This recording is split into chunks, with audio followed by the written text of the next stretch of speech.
God will often use the circumstances that are surrounding your life. Sometimes He uses the circumstances of your life to test your faith. Other times He will use your circumstances to guide you into His will. And knowing how to discern the difference between those two can sometimes be difficult and tricky.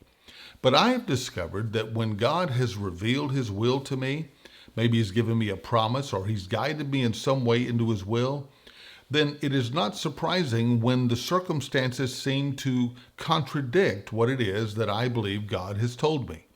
In those circumstances where God has revealed His will to you, it is not unusual for God to use your circumstances to test your faith because He wants you to believe His promises more than you believe your circumstances, more than you believe what you see or what you feel.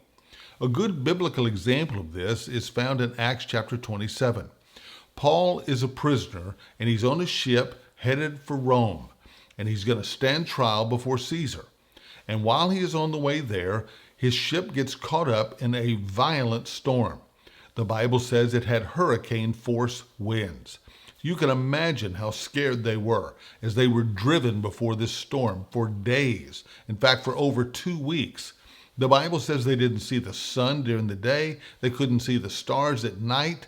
They are scared to death. They're not eating anything. And in fact, they had given up all hope that they were going to be saved. And then one night, God spoke to Paul. The next day, Paul gathers everyone on the ship and he tells them to cheer up because he's heard from God. And he says in verse 23 of chapter 27, "For last night an angel of the God I belong to and I serve stood by me, and he said, 'Don't be afraid, Paul. It's necessary for you to appear before Caesar. And indeed, God has graciously given you all those who are sailing with you. So take courage, men, because I believe God that it will be just the way it was told to me.'" I believe God it will be what He said to me. Now, the circumstances didn't change immediately. Another several days went by, but ultimately they crash landed on the island of Malta, and there God saved all the people involved. So when your circumstances contradict the promises of God, believe God because it will be even as He told you.